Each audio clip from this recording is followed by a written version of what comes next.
The massive alien council chamber buzzed with the usual sounds of galactic politics.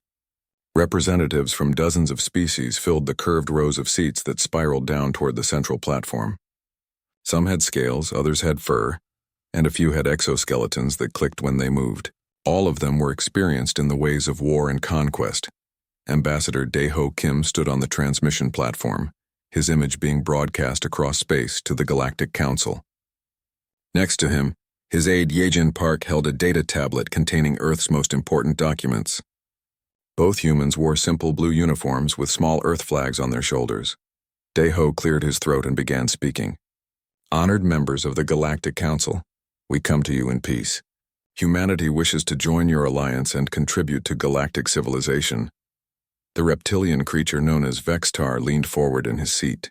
His yellow eyes studied the human with interest. As the Council's military commander, he had seen many species make their first contact speech.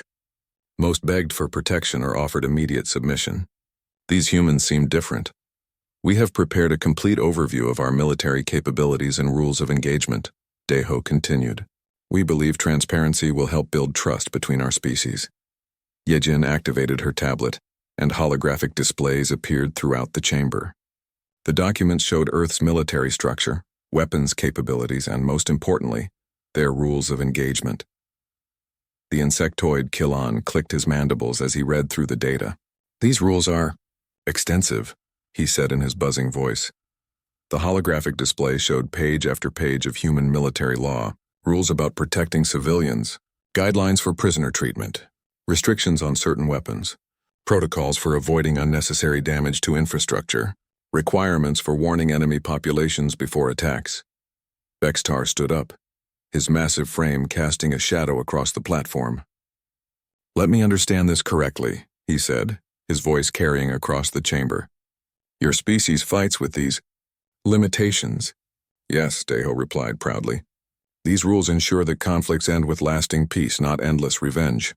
A low rumble of laughter began in the chamber. It started with a few species and quickly spread throughout the council. The sound echoed off the walls like rolling thunder. You must protect your civilians during war, asked a bear-like creature from the upper seats. We do, Yejin answered. We have detailed protocols for, and you treat prisoners well? Interrupted another council member. Of course. The Geneva Conventions clearly state. The laughter grew louder. Vextar held up a clawed hand for silence. Humans, he said, shaking his massive head. You fight with one hand tied behind your backs. How have you survived this long? Dae-ho looked confused. Our rules have served us well. They have helped us achieve weakness, Killen buzzed. This is pure weakness disguised as morality. The chamber erupted in discussion.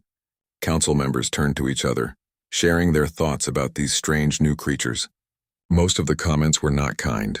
They limit their own weapons, one delegate observed. They warn their enemies before attacking, said another. They spend resources protecting those who cannot fight, added a third. Vextar walked down the steps toward the transmission platform. His heavy footsteps echoed in the chamber. In all my years as military commander, I have never seen a species so handicapped by its own rules. These are not handicaps, Dae-ho said firmly. These are principles that make us stronger. Stronger? Vextar laughed, a sound like grinding stone. Young human, you know nothing of strength. Strength is taking what you need. Strength is crushing your enemies completely. Strength is making others fear you. We respectfully disagree, Yejin said. Our history shows your history. Kilon interrupted. We have studied your recent history. 200 years of increasing restriction on warfare. Each generation of humans becomes more limited than the last. You have grown soft. The council members nodded in agreement. They had access to Earth's recent historical data through various means. Trade ships, exploration vessels, and diplomatic contacts had provided them with extensive information about human civilization from the past 2 centuries. Your most recent conflicts show clear evidence of decline, Vextar continued. Your soldiers spend more time following rules than fighting. Your commanders worry more about public opinion than victory. You have forgotten how to be warriors. Dae-ho tried to speak, but Vextar raised his hand again. We have seen many species in our time, the reptilian commander said. Some are strong and join us as equals. Some are weak and become our servants. You humans are clearly in the second group.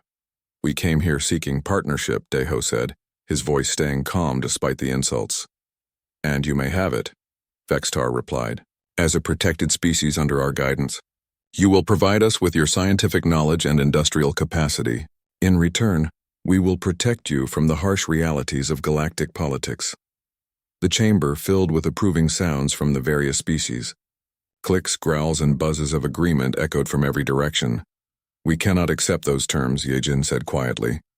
Then you will learn to accept them, Killen buzzed. The galaxy is not a place for species that fight with such limitations. Vextar returned to his seat, dismissing the humans with a wave of his clawed hand. We will dispatch a fleet to Earth within the next 3 months. You will have time to consider our generous offer. The transmission ended, leaving Daiho and Yejin standing alone on their platform back on Earth. The alien council chamber continued its discussion without them. Did you see their faces? One council member asked. Complete shock, another replied. They truly believed their weakness was strength. Vextar settled into his chair, already planning the Earth mission. It will be simple, he told his advisors. One show of force and they will surrender. Species with such restrictive military doctrine never resist for long. Should we prepare occupation forces? Killen asked. A small garrison should suffice, Vextar replied. Humans have clearly forgotten how to fight effectively. Their own rules will prevent any serious resistance. The Council archived Earth's transmission in their cultural database, filed under primitive military doctrine. Most members had already forgotten about the humans, seeing them as just another weak species that would soon join the hundreds of others under Galactic Council protection. None of them thought to look deeper into human history. None of them wondered why such an apparently weak species had survived long enough to develop space travel, and none of them questioned why a species would voluntarily limit its own military power. They would learn the answers to these questions soon enough. 3 months later, the alien fleet appeared in Earth's solar system. Massive ships emerged from hyperspace, their dark hulls blocking out stars. The largest vessel was 10 times bigger than any human spaceship. Smaller fighter craft swarmed around the capital ships like angry insects. Captain Wu Jin Lee stood on the bridge of the Earth defense ship Seoul, watching the alien fleet through the main viewport. His crew worked quietly at their stations, monitoring the approaching vessels. Everyone knew this moment would come, but seeing it happen still sent chills down their spines. Sir, we're receiving a transmission, reported Lieutenant Commander Jinwoo Park. Put it on screen, Wu Jin replied. The view screen flickered and showed Vextar's reptilian face. His yellow eyes stared coldly at the human captain. Behind him, the alien command bridge bustled with activity. I am Commander Vextar of the Galactic Council Fleet, the alien said. You will prepare to receive our delegation immediately. Welcome to Earth Space, Commander, Wu Jin replied politely. We are prepared for diplomatic talks. Please follow our traffic control guidance to the designated meeting point.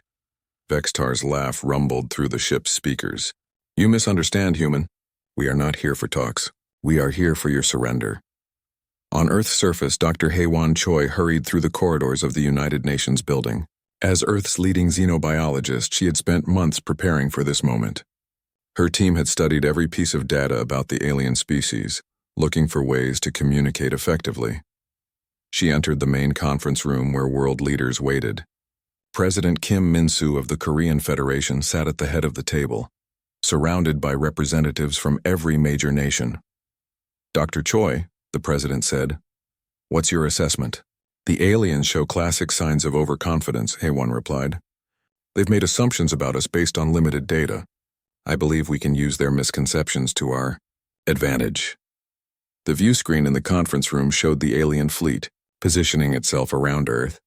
The ships moved into threatening formations above major cities. New York, London, Tokyo, Seoul, and dozens of other population centers found themselves under the shadow of alien warships. Back in space, Wu Jin tried to maintain diplomatic contact. Commander Vextar, surely we can discuss terms that benefit both our species. The terms are simple, Vextar replied. Submit to Galactic Council authority. Disarm your military forces. Prepare to hand over your industrial capacity and scientific knowledge. You have 72 hours, and if we refuse? Wu Jin asked. Then we will demonstrate why refusing is unwise, the alien commander said. The transmission ended. Admiral Hyun-Soo Nam received the report at Earth Defense Command. A veteran of 3 decades in space, he had hoped this day would never come, but he had prepared for it nonetheless. He activated the emergency protocols that had been planned for years. All units, this is Admiral Nam, he broadcast to the entire Earth Defense Force. Condition red. All personnel to battle stations. Execute Plan Phoenix. Across the Earth, military bases came alive with activity. Fighter pilots ran to their craft. Missile batteries powered up their targeting systems. Orbital defense platforms checked their weapons. But everything was done according to the strict rules that the aliens had mocked. Dr. Haewon tried one more diplomatic approach. She sent a detailed presentation to the alien fleet, explaining human culture, history, and values. The transmission included thousands of pages of scientific data, cultural information, and historical records. On the alien flagship, Killen reviewed the human data with his staff. More of the same, he buzzed dismissively. Their recent history shows nothing but increasing restrictions on warfare. Look at these numbers. The data showed human conflicts becoming less deadly over time, fewer civilian casualties, more precise weapons, better medical care for wounded soldiers, international laws growing stronger each decade. Every metric shows declining military effectiveness, Killen continued. Their own data proves they have grown weak. Vextar studied the human cities below. Millions of people went about their daily lives, seemingly unconcerned about the massive warships hanging overhead. Either they are incredibly brave or incredibly stupid, he muttered. I vote for stupid, replied his second-in-command. No intelligent species would develop such restrictive military policies. The aliens had conquered dozens of worlds. They knew the patterns. Show overwhelming force, demand surrender, occupy the planet. Most species gave up immediately when they saw the Galactic Council fleet. The few that resisted were quickly crushed by superior technology and ruthless tactics. On Earth, Captain Wu Jin received new orders from Admiral Nam.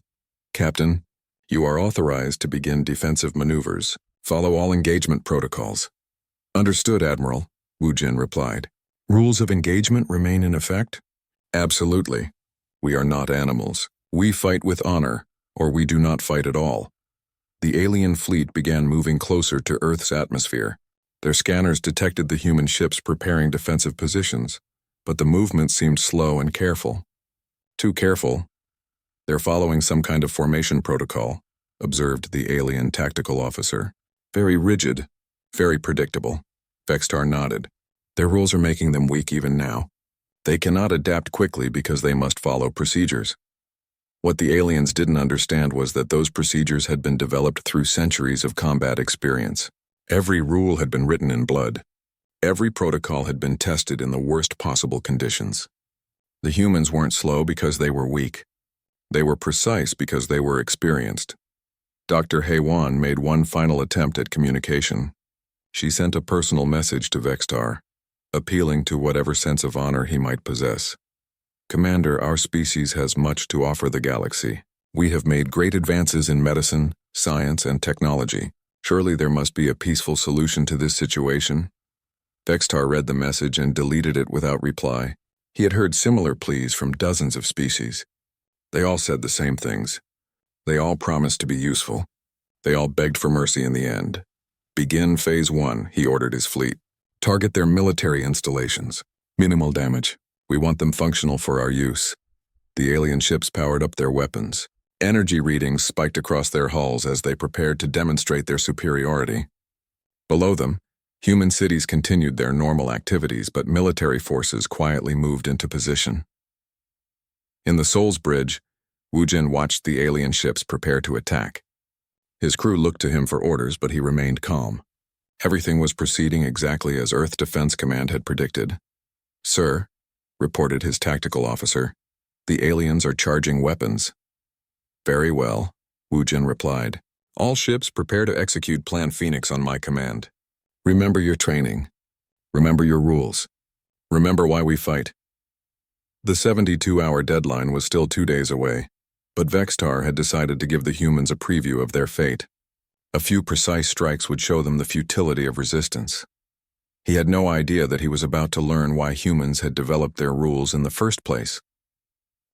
The first alien attack came without warning. 3 alien ships descended toward the military base outside Seoul. their energy weapons glowing bright blue. Vextar had chosen this target to send a message. Destroy one base and the humans would understand their helplessness. The energy beams struck the base's main buildings, turning concrete and steel into smoking ruins. Alarms blared across the facility as soldiers ran for cover. From space, the attack looked devastatingly successful.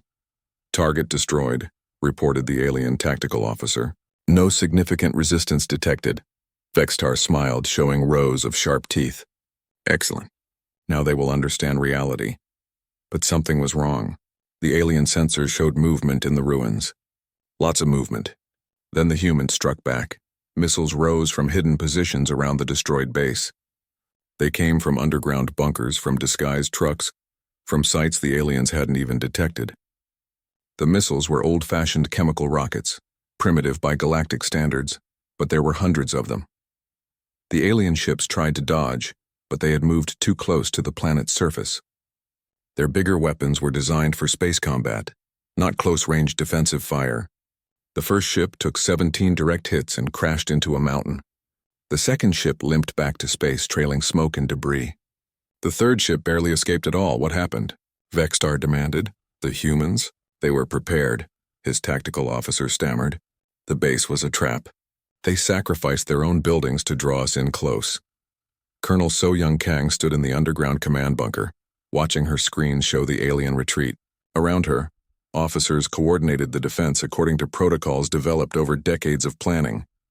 Phase 1 complete, she reported to Admiral Nam. Enemy ships withdrawn. Civilian casualties 0. Military casualties 3 wounded, none killed. How is that possible? Admiral Nam asked. The base was evacuated 12 hours ago, So Young replied. All personnel moved to hardened positions. The aliens destroyed empty buildings. This was human warfare, not the desperate heroics that aliens expected, but careful planning and precise execution. Every move followed rules designed to protect lives while achieving objectives. The aliens regrouped in space and tried again.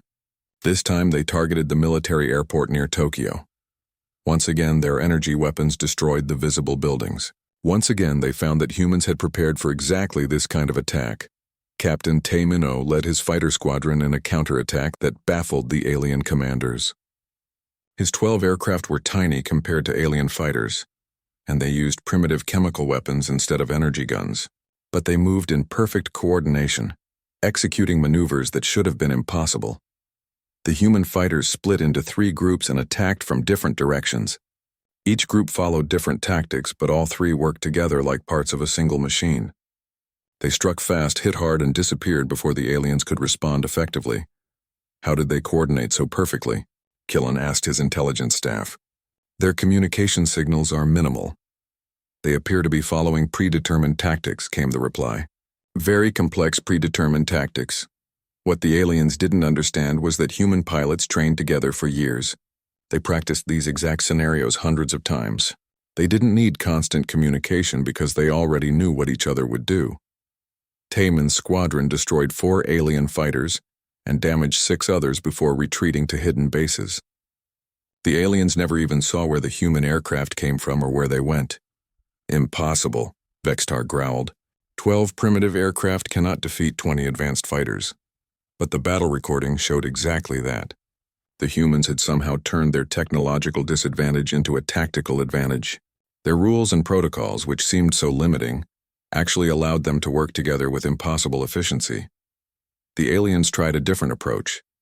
They sent ground forces to occupy the spaceport in Sydney. Surely human soldiers, limited by their precious rules about civilian protection, would be easy to defeat. Sergeant Yoon Ji-yoon and her team watched the alien troops land from their hidden position 2 kilometers away. The aliens moved carelessly, confident in their superior equipment and firepower. They had no idea that human soldiers had been watching their every move since they entered the atmosphere.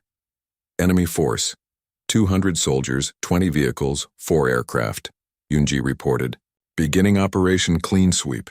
The human attack began with perfect timing. Explosions cut off alien retreat routes. Smoke grenades blocked their vision. Electronic jammers disrupted their communications. And then human soldiers struck from positions the aliens never expected. The humans moved like ghosts, appearing from storm drains, rooftops, and hidden bunkers. They hit fast and hard, then vanished before the aliens could respond. Each attack was precisely targeted to disable rather than destroy, following rules that seemed to make no tactical sense. "Why aren't they killing our wounded?" an alien commander asked. "They're treating them," came the confused reply. "Human medical teams are helping our injured soldiers." This was completely outside alien experience. Every species they knew either killed their enemies or ignored them. But humans followed rules that required them to help wounded enemies. It made no sense from a military perspective, except that it did. The alien soldiers, seeing their wounded being treated with care, began to lose their will to fight. Some started surrendering rather than risking death. Others became hesitant to fire on enemies who might save their lives later. Within 6 hours, the entire alien ground force had been captured or driven off. The humans had suffered minimal casualties while completely neutralizing a supposedly superior enemy force. How? Vextar demanded answers from his staff. How are they doing this? Their rules, Killen said slowly. Somehow their rules are making them more effective, not less. That's impossible, Vextar snapped. Rules limit capability. Rules create weakness, but the evidence was clear. Every time the aliens attacked, the humans responded with perfect coordination. Their soldiers worked together flawlessly. Their civilians evacuated in orderly fashion. Their military units operated with precision that seemed almost supernatural. The aliens had expected chaos. They had expected panic. They had expected the kind of desperate, uncoordinated resistance they had seen from dozens of other species. Instead, they faced an enemy that had clearly spent centuries learning how to fight effectively within strict moral and legal limits. Every human action followed detailed protocols, but those protocols had been designed by people who understood war better than the aliens had imagined. Admiral Hyun-Soo Nam studied the battle reports in his command center. The aliens had superior technology and numbers, but they were making fundamental mistakes. They fought like individuals instead of teams. They ignored basic tactical principles. They wasted their advantages through poor coordination. "Sir," reported his intelligence officer, "we're detecting confusion in the alien fleet. Their communications show significant disagreement among commanders." "Good," Admiral Nam replied. "Execute Phase 2. Show them what disciplined warfare really looks like."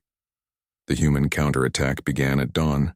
It wasn't the wild charge that aliens expected from an inferior force. Instead, it was a carefully orchestrated operation that struck 12 alien positions simultaneously. Each human unit knew exactly what the others were doing. Each attack supported the others. Every move followed rules designed to maximize effectiveness while minimizing casualties on both sides. The aliens found themselves fighting an enemy that seemed to anticipate their every move. Human forces appeared where they were least expected and vanished when the aliens tried to respond. The technological superiority that had seemed so overwhelming suddenly felt meaningless. "We're losing," Kilon admitted. "Somehow we're actually losing to these primitives." Vextar stared at the tactical displays showing his forces in retreat. For the first time in his long military career, he began to wonder if he had misunderstood something fundamental about warfare. The humans weren't fighting despite their rules. They were fighting because of their rules. Those limitations that seemed so absurd were actually the foundation of their strength, but he still didn't understand why.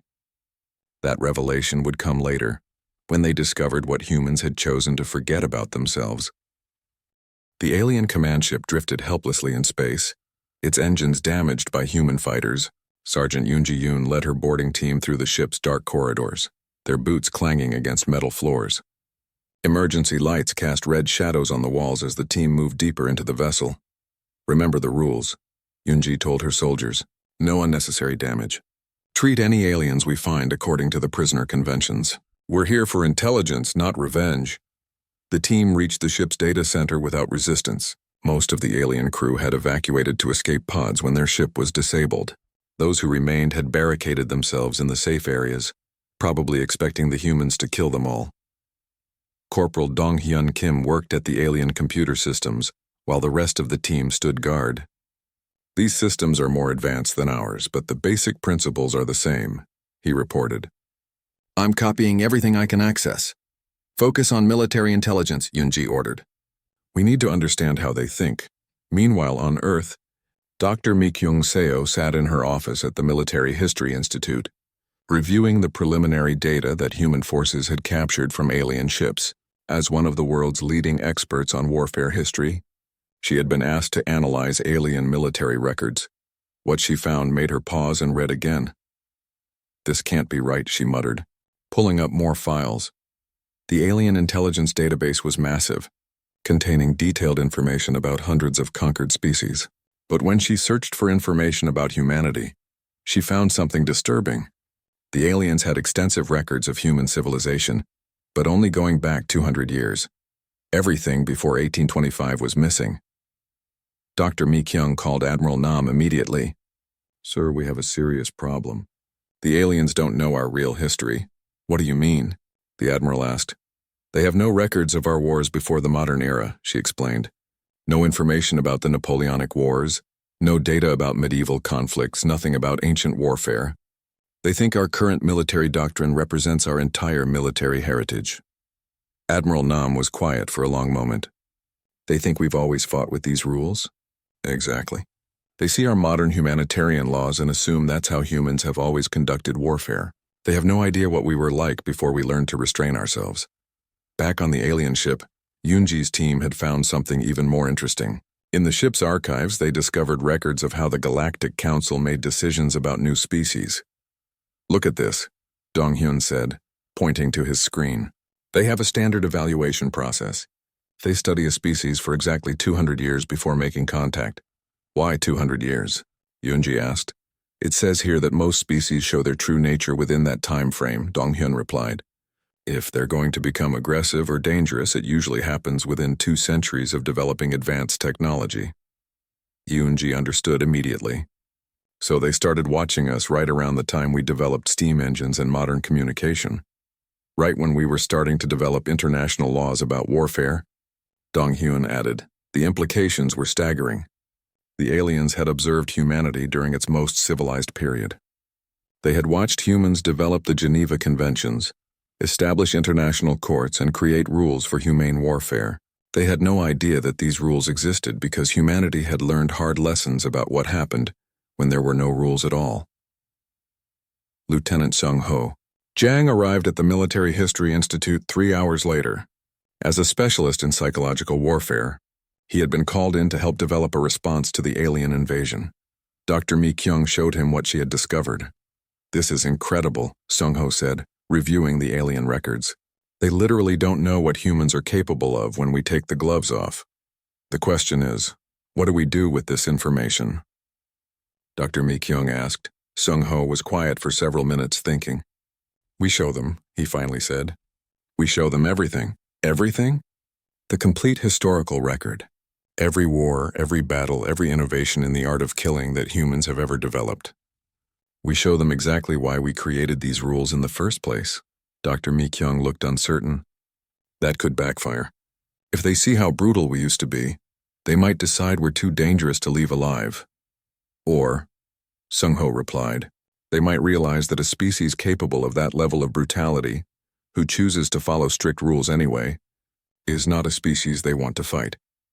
The idea was approved by the highest levels of government within hours. Dr. Mi Kyung assembled a team of historians, archaeologists, and military experts. Their mission was to compile a complete record of human warfare throughout history. They started with the ancient world. Videos of Roman legions conquering most of the known world with bronze weapons and discipline. Records of Greek phalanxes holding mountain passes against impossible odds. Documentation of Chinese generals winning battles through pure tactical brilliance. Then came the medieval period. Castle sieges that lasted years. Knights in armor charging into certain death for honor. Entire populations forced to choose between surrender and starvation. The Renaissance brought new horrors. Cannons that could breach any wall. Professional armies that fought for money rather than patriotism. Weapons designed specifically to cause maximum pain and terror. The Industrial Age was worse. Mass-produced weapons that could kill thousands in minutes. Artillery that could destroy entire cities. Chemical weapons that turned battlefields into poisonous wastelands. And finally, the World Wars. Mechanized slaughter on a scale never before imagined. Aerial bombardment of civilian targets. Weapons capable of ending all life on Earth. "My God," whispered Dr. Mi Kyung as she reviewed the compiled footage. We really were monsters. No, corrected Dr. Jin-A Lee, a specialist in military psychology. We were survivors. Every one of these innovations came from the simple desire to protect our own people by defeating our enemies more effectively. The team worked for 3 days straight, creating a comprehensive documentary of human military evolution. They included battlefield footage, strategic analyses, and most importantly, casualty statistics that showed the escalating cost of human warfare. The documentary ended with modern footage of Captain Wu Jin-Lee explaining current human military doctrine to his officers. These rules exist for a reason, he said in the recording. We follow the Geneva Conventions not because we are weak, but because we learned what happens when there are no conventions. We limit our weapons not because we cannot build better ones, but because we know what unlimited weapons lead to. We protect civilians not because we must, but because we choose to remember that every enemy soldier was once someone's child. The recording concluded with a simple statement. These are the rules we follow to ensure wars end with peace, not extinction. We created them not from weakness, but from experience. Sung Ho reviewed the final product with Admiral Nam. Sir, this will change everything. Once they see this, they'll understand what they're really fighting. Will they? Admiral Nam asked. Or will they decide that humans are too dangerous to be allowed to survive? There's only one way to find out, Sung Ho replied. The transmission was prepared for broadcast to the alien fleet. It would be sent on all frequencies in every language the aliens used. There would be no way for their commanders to ignore it or hide it from their troops. Dr. Mi Kyung made one final check of the documentary. Hours of footage showing humanity's capacity for warfare when unrestricted by moral constraints. Evidence of tactical brilliance, strategic innovation, and the kind of disciplined brutality that had allowed humans to dominate their own planet long before they reached for the stars. Are we sure about this? She asked. No, Admiral Nam replied. But it's time they learned the truth about what humans are capable of when we decide the rules no longer apply. The transmission began broadcasting to the alien fleet. Across space, alien commanders would soon discover that they had made a fundamental error in their assessment of humanity. They were about to learn why humans had developed their rules of engagement in the first place. The transmission reached the alien fleet during a tactical pause in the fighting. Vextar was in his command center, trying to understand how his technologically superior forces were being outfought by primitive humans. When the message arrived, he almost ignored it. Another human propaganda broadcast, his communications officer reported. Delete it, Vextar ordered, then changed his mind. No, wait. Let's see what lies they're telling about themselves. The main screen activated, showing the human documentary. At first, Vextar was bored.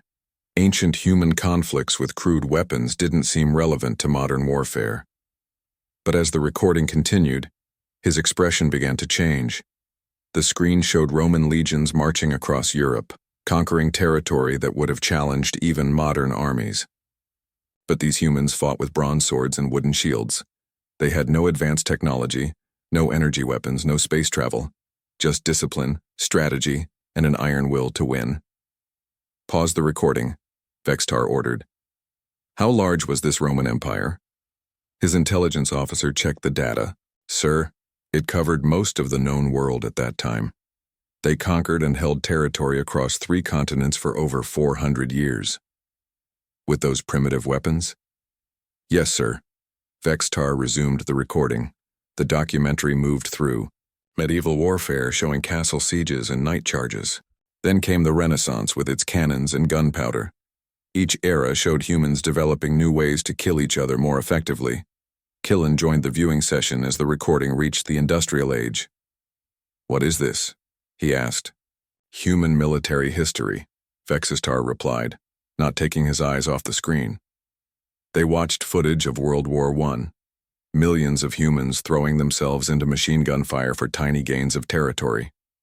Artillery bombardments that turned entire landscapes into cratered wastelands.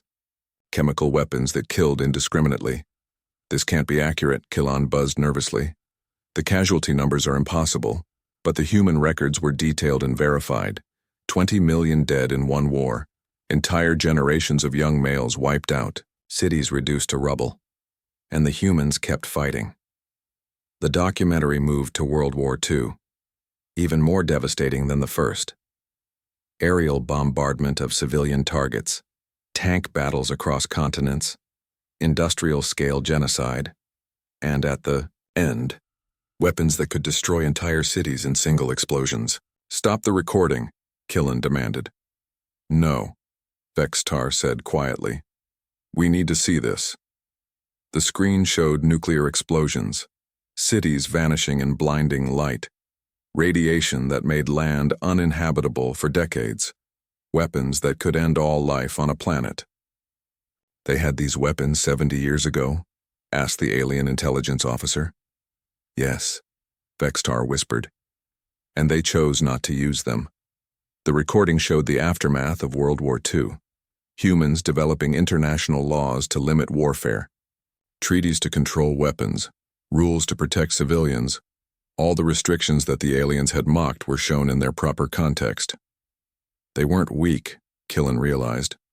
They were too strong. The documentary continued with modern conflicts. It showed how human weapons had become more precise, not more powerful. How human tactics had evolved to minimize casualties, not maximize them. How human soldiers were trained to follow strict rules even when facing enemies who followed none. The recording ended with Captain Woojin Lee's statement about fighting according to rules designed to ensure peace, rather than extinction. The alien command center was silent for several minutes. Every officer stared at the blank screen, trying to process what they had seen. "Commander," the tactical officer said slowly, "if this recording is accurate, humans have been deliberately limiting their military effectiveness for over a century." "It's accurate," Vextar said. "It explains everything. Their coordination, their precision, their willingness to sacrifice tactical advantages to follow their rules. They're not weak. They're controlled." Killen's mandibles clicked nervously. "Sir, we need to reconsider our approach. If humans are capable of the warfare shown in this recording, then we've made a terrible mistake," Vextar finished. Across the fleet, alien crews who had seen the broadcast were having similar conversations. Species that had conquered through overwhelming brutality were trying to understand an enemy that had conquered through overwhelming brutality, then chosen to stop. "They didn't develop these rules because they couldn't fight," observed the alien intelligence chief. "They developed them because they were too good at fighting." The recording had shown the progression clearly. Each human war had been more devastating than the last. Each innovation in warfare had led to greater destruction. Until finally, humans had created weapons that could destroy their entire species, and then they had stopped, not because they were defeated, not because they were conquered, but because they chose to step back from the brink of their own power. "Send a message to the human fleet," Vextar ordered. "What should it say, sir?" Vextar thought for a long moment. "Request immediate ceasefire. Request formal negotiations. And request forgiveness for our misunderstanding." The message was transmitted to Captain Woojin Lee, who received it with calm professionalism. "Ceasefire acknowledged," he replied. "We are prepared for negotiations. As for forgiveness, that can be discussed when we meet in person." 2 days later, Vextar found himself in a human conference room aboard the Soul. The human officers who greeted him were polite but watchful. They had prepared chairs suitable for his reptilian physiology and offered food that met his species' dietary requirements. Ambassador Dae-Ho Kim led the negotiations, with Dr. Hae-Won Choi providing cultural context. The same humans who had been dismissed as weak were now treated with careful respect. "We owe your species an apology," Vextar said. "We misunderstood your capabilities and your intentions." "No apology is necessary," Dae-Ho replied. "Misunderstandings happen in first contact situations. What matters is that we resolve them peacefully." "Your recording showed us something we had never seen before," Killen admitted. "A species that became too powerful and chose to limit itself." "We learned from our mistakes," Dr. Hae-Won explained. "Our rules exist because we know what happens without them. We follow humanitarian laws because we've seen what humanitarian disasters look like." The negotiations continued for 3 days. The Galactic Council agreed to recognize humanity as a full member species with equal status. More importantly, they requested human assistance in developing better conflict resolution protocols for other member species. Your methods are innovative, Vextar said. Most species either submit completely or fight to extinction. You found a third option. It's not a third option, Captain Wujin corrected. It's the only option if you want to survive in the long term. Power without restraint always destroys itself eventually. 6 months later, Ambassador Dae Ho Kim stood before the full Galactic Council in their chamber. But this time, he wasn't making a supplicant's plea for membership. He was presenting humanity's proposal for reforming galactic conflict resolution. Honored members, he began, we propose establishing universal rules of engagement for all council species. Not because we are weak, but because we are strong. Not because we cannot fight, but because we know too well how to fight. The proposal was approved unanimously. Species that had mocked human weakness now competed to learn human tactics. The same rules that had seemed like handicaps were adopted as standard operating procedures throughout the galaxy. Vextar, now serving as humanity's liaison to the Council, military forces, often reflected on the lesson humans had taught them. True strength wasn't the ability to destroy your enemies. True strength was the wisdom to know when destruction was unnecessary and the discipline to choose restraint, even when you held all the advantages. The humans had been right about their rules making them stronger. But they had been too modest about the reason why. Their rules didn't just make them better fighters. Their rules made them better than fighters. They made them civilized, and in a galaxy where most species equated civilization with weakness, humans had proven that civilization was actually the ultimate expression of strength. The power to choose restraint when you could choose destruction. The wisdom to build rather than break. The courage to be merciful when mercy was harder than brutality. The recording had shown the aliens humanity's capacity for war, but the peace that followed showed them humanity's capacity for something much more difficult. The choice not to use that capacity unless absolutely necessary. It was a lesson that would reshape galactic civilization for generations to come.